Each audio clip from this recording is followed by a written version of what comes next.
அன்பு நண்பர்களுக்கு டாக்டர் சர்வானந்தாவின் இனிய வணக்கங்கள். நண்பர்களே, நாம் தொடர்ச்சியாக கண்ணிலே ஏற்படக்கூடிய பல பிரச்சனைகளை பற்றி விரிவாக தனித்தனியாக பார்த்து வருகிறோம். இது நீங்கள் அறிந்த விஷயந்தான். அந்த வகையிலே இன்றைக்கு நாம் டயபெட்டிக் ரெட்டினோபதி அப்படிங்கிற கண்ணிலே ஏற்படக்கூடிய பிரச்சனையை தான் பார்க்க போகிறோம். இது சர்க்கரை நோயினால் ஏற்படக்கூடிய பாதிப்பு.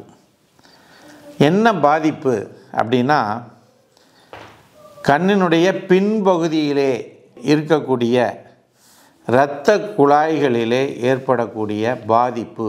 எதனால்னா சர்க்கரை நோயினால், சர்க்கரை அதிகமாவதினால் இந்த இரத்த குழாய்கள் பாதிப்படைந்து கண்ணினுடைய ரெட்டினா பாதிப்புக்கு உள்ளாகிறது. அதுதான் டயபெட்டிக் ரெட்டினோபதி என்று ஆங்கிலத்தில் அழைக்கிறார்கள். அதுக்கான டயக்னோசிஸ் சொல்கிறாங்க. இதனுடைய அறிகுறிகள் என்ன?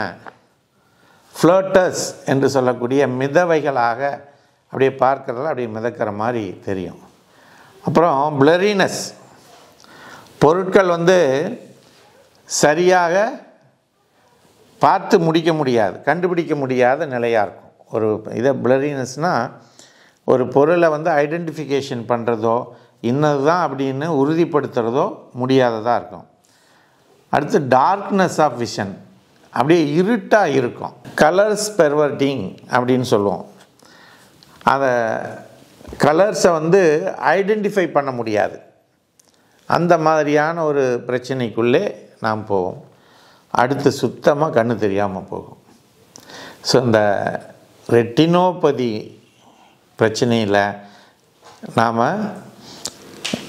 பார்க்கறதுல இந்த சர்க்கரை வியாதி எந்த அளவிற்கு ஒரு மனிதனுடைய உலகை அறிந்து கொள்ளக்கூடிய பார்வை திறனை அளிக்கிறது என்பதை நாம் நன்கு உணர்ந்து கொள்ள வேண்டும்.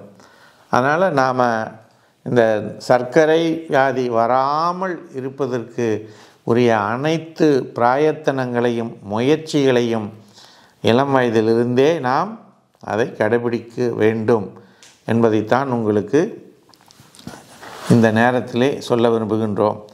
இதற்கு கண் மருத்துவர்கள் என்ன சொல்லுவாங்கன்னா, ஒன்லி சர்ஜரி, அது ஒன்று தான். ஆனால் ஹோமியோபதியில் இந்த ஃப்ளோட்டர்ஸுக்கு, பிளரினஸுக்கு, பிளைண்ட்னஸ்க்கு இது எல்லாமே கலந்த ஒரு நிலைக்கு, கலர் ஃபைண்ட் அவுட் பண்ணுறதுக்கு எல்லாவற்றுக்கும் தனித்தனியாக மருந்துகள் இருக்கின்றது.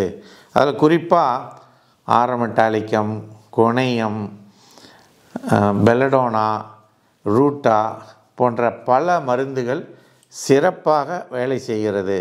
அதனால் நண்பர்களே, உங்களுக்கு கண் மருத்துவர் டயபெட்டிக் ரெட்டினோபதி என்று டயக்னோஸ் பண்ணி சொல்லியிருந்தால் நீங்கள் ஒரு ஹோமியோபதி மருத்துவரை அணுகி அதற்கான சிகிச்சைகளை சில மாதங்கள் எடுங்கள். அந்த இதில் உங்களுக்கு கிடைக்கக்கூடிய பலனை பொறுத்து, இம்ப்ரூவ்மெண்ட்டை பொறுத்து நீங்கள் உங்களுடைய அறுவை சிகிச்சையை செய்வதா இல்லையா என்பதற்கான முடிவிற்கு வரலாம். சரிங்களா? நல்லது. இந்த வாய்ப்பளித்த சர்வம் மற்றும் யோகம் யூடியூப் சேனலுக்கு நன்றி கூறி விடைபெறுகிறோம். நன்றி, வணக்கம்.